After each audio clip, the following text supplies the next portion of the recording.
ఇవాళ మద్దిపాడు పోలీస్ స్టేషన్లో విచారణకు హాజరు కాలేనని ప్రముఖ దర్శకుడు ఆర్జీవి తెలిపారు. ఈ విషయాన్ని తన లాయర్కు ఫోన్ కాల్ ద్వారా క్లారిటీ ఇచ్చారు. అయితే ఏ కారణంగానూ తాను హాజరు కాలేను అనే విషయాన్ని మాత్రం చెప్పలేదు. దాంతో తర్వాత పోలీసులు ఎలాంటి యాక్షన్ తీసుకుంటారో అనే దానిపై సర్వత్రా ఉత్కంఠ నెలకొంది.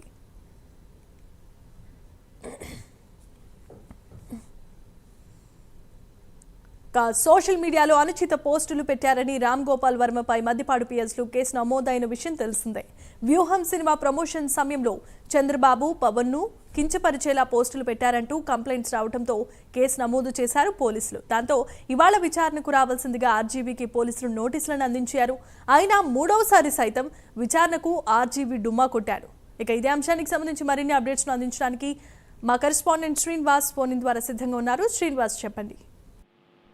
సోషల్ మీడియాలో పెట్టిన పోస్టుకు సంబంధించి నేడు అంటే ఈ రోజు రామ్ గోపాల్ వర్మ విచారణకి హాజరు కావాల్సి ఉంది.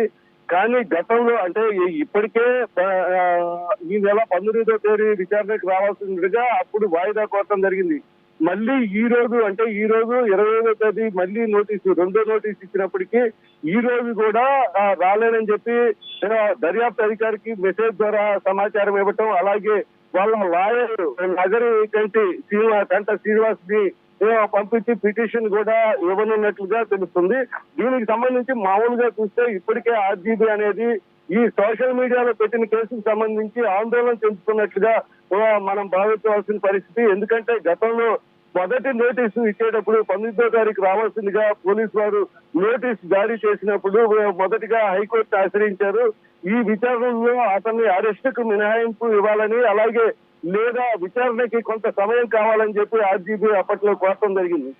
అయినప్పటికీ అప్పట్లో హైకోర్టు అరెస్టును మినహాయింపు ఇవ్వలేమని, అలాగే ఏదైనా వ్యవధి కావాలంటే విచారణాధికారిని సంప్రదించాలుగా సూచించడం జరిగింది.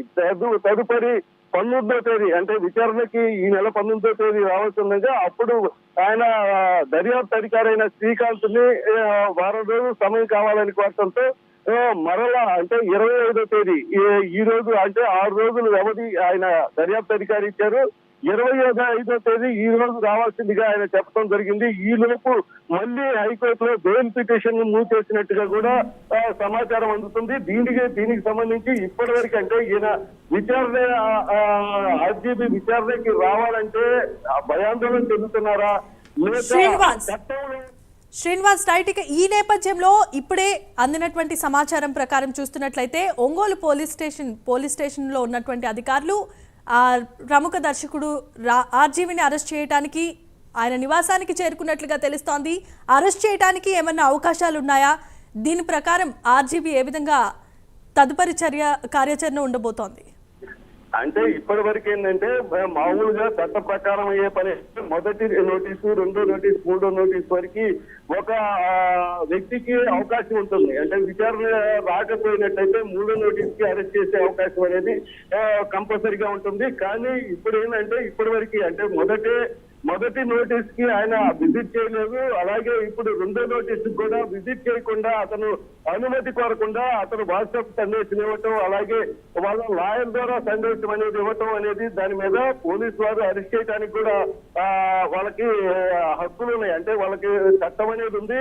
అంటే ఈ రోజు ఎన్ని అరెస్ట్ చేసి ఆయన విచారణకి తీసుకెళ్లే అవకాశం కూడా ఉంటుంది. అలాగే ఇలా అంటే వాస్తవంగా అయితే 3 నోటీసుల వరకు అవకాశం ఉంటుంది. అంటే వారు అనుమతి డైరెక్ట్ గా ఆర్జీబీఏ వచ్చి దర్యాప్తు అధికారులు కానీ సమయం కోరినట్లయితే 3 నోటీసుల వరకు ఆగే అవకాశం ఉంటుంది. కానీ ఆర్జీబీ రాకుండా మొదటి నోటీసు కానీ అలాగే రెండో నోటీసు కానీ రాని పరీక్షలో పోలీసు వారు అరెస్ట్ చేసే అవకాశం కూడా ఉంటుంది. రైట్. ఇప్పుడు ఇలాంటి